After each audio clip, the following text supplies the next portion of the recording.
Hello, guys. If you trade on TradingView and you are doing stocks, a YouTuber, stock influencer, TikToker, sole prop, or an LLC, or you just run another company entity, you need to listen to this. And even if you don't think this applies to you, it actually probably does apply to you. Because if you don't listen to this, you may be getting billed for thousands of dollars and you're just gonna have to eat it. I had this disturbing revelation when I was asked on TradingView if I was a professional trader or not. Now, at first, that didn't seem too big of a deal. And, I read through it and then it just became very worrisome very quickly. Because when you actually read it, this is so wrong, in my opinion, of what they're doing. And I canceled my TradingView account. So let's just dive in right now.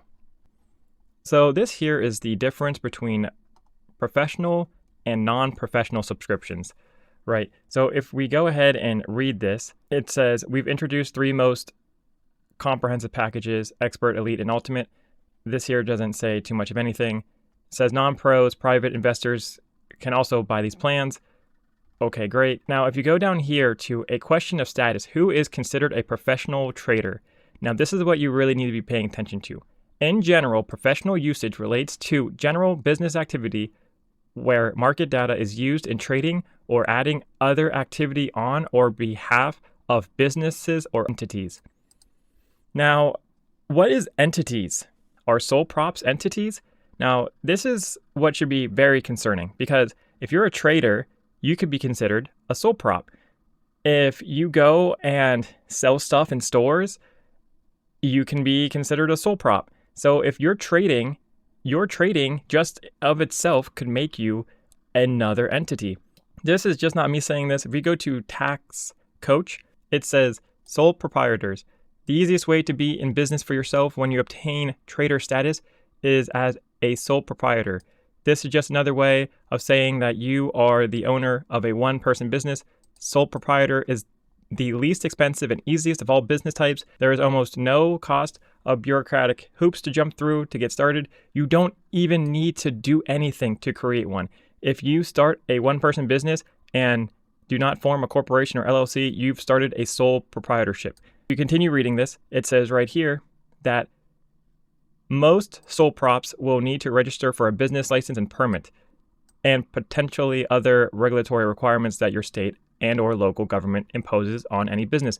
But traders do not have these requirements. Since they deal only with their own money, there is no need for a business license or permit. You have no annual filing requirements to operate a sole proprietorship. So that means that exactly what it says, that you don't need anything to be a sole prop. Like if you're trading, like if we just look at this example right here, John is a computer programmer who started trading part-time out of a home office. Since his activity has risen to A level to categorize him as a trader in securities, he is automatically classified as a sole prop. John does not need to file any legal paperwork. His business is automatically classified and treated as a sole prop in the eyes of the IRS. Now, keep in mind, guys, I'm not a lawyer. I am definitely not a lawyer, just so you guys know.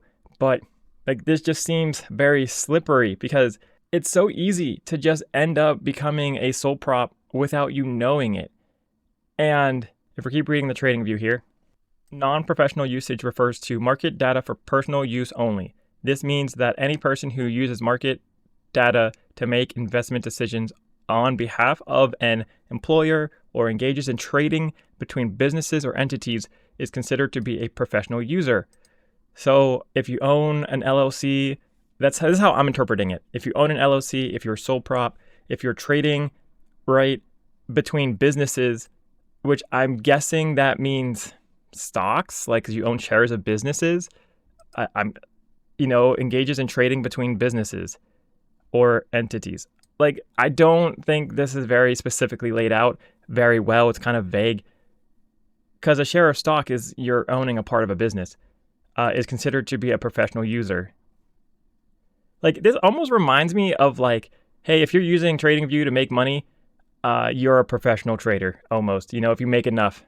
It's kind of like this. If you ever seen these drug packets, I don't because I don't do drugs, but it says this product is not for human consumption, sold for smudging only.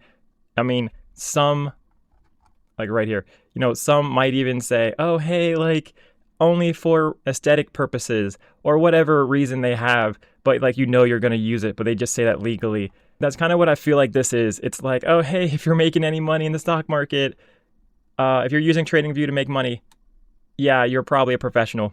You probably should go and pay so much more money. But anyways, if we continue here, it says, in addition to the above, any user registered with a financial regulatory body, FIRNA, NFA, CSA, etc., is also considered a professional. Now that's A-okay, that's fine. I think that's relatively normal. If you're ordering a TradingView plan or market data subscription as a non-professional, you will have to confirm the following.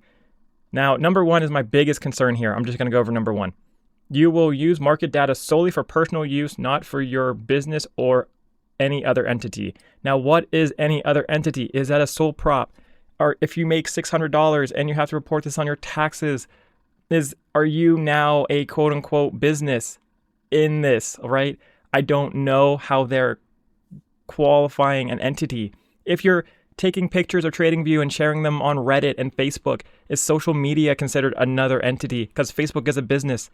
Are you trying to grow your social media? Are you doing YouTube videos on this? Are you a professional now? Are you considered a professional if you go and make a TikTok video with your TradingView account? These are all the questions that I could not get answered whenever I talk to customer service.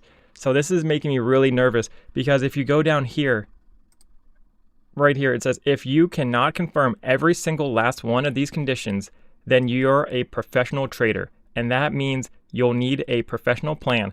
For more information about the non-professional status, we encourage you to take a look at Article 10 of our Terms of Service. So if you go to the Terms of Service right here, number 10 of the Terms of Service, I've read this. Now, it's pretty much the same thing, except it says, as a vendor of official real-time market data for exchanges, NASDAQ, for end users, we are required to identify the status of any subscriber.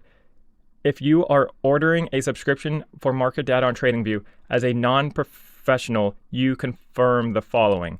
Now, hold up a second. If you read this, as a vendor of official real-time market data for exchanges, NASDAQ, for end users, we are required to identify the status of any subscriber. Okay, congratulations, that's fine. But they don't tell you that, oh, hey, you have to go and do professional, like you don't have a choice. Like nobody is forcing TradingView to do any of this. This is TradingView's own choice.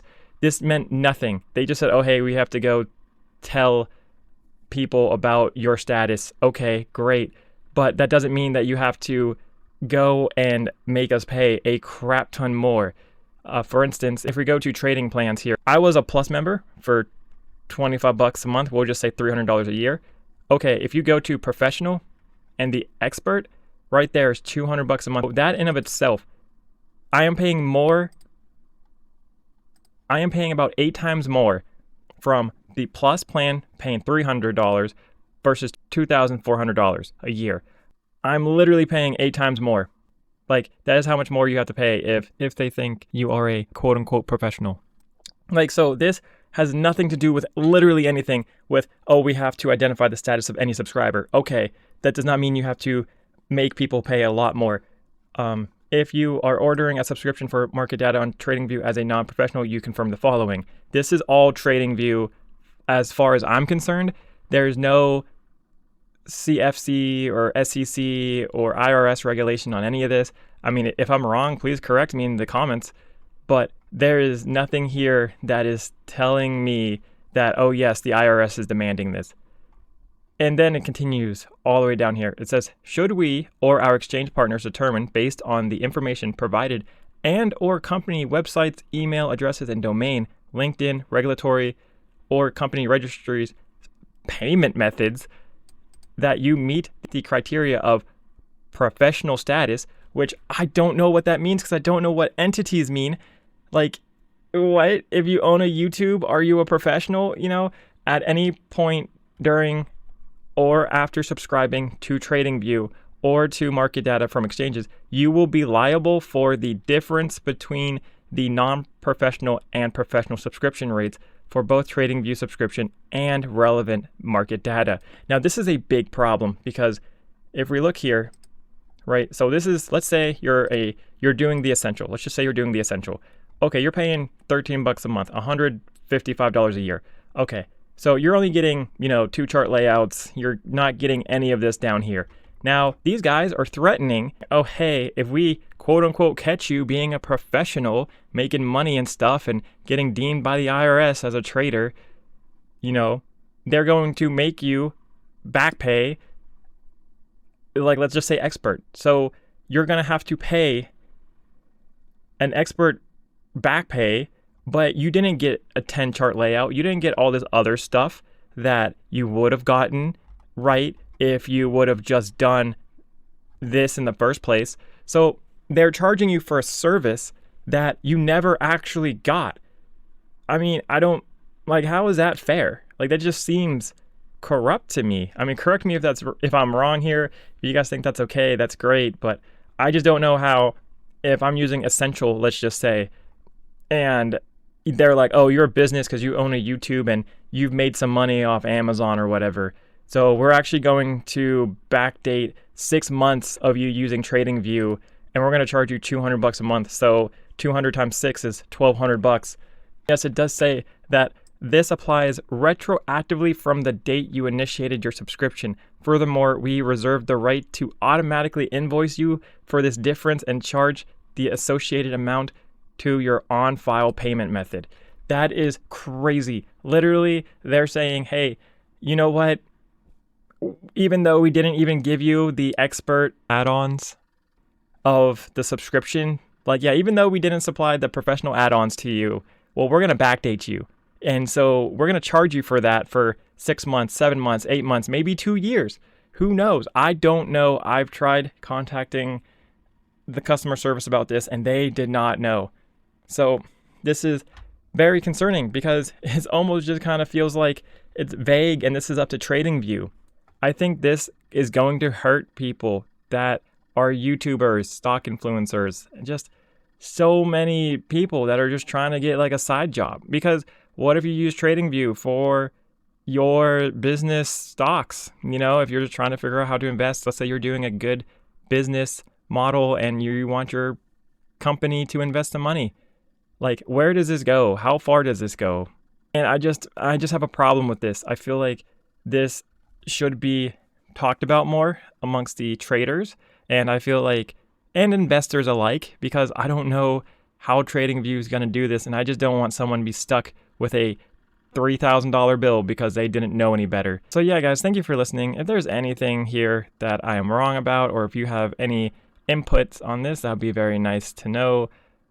I mean, I once again reached out to customer service and they did not help me too much at all. They essentially told me that we're not able to cover legal matters, even though this is just terms of service.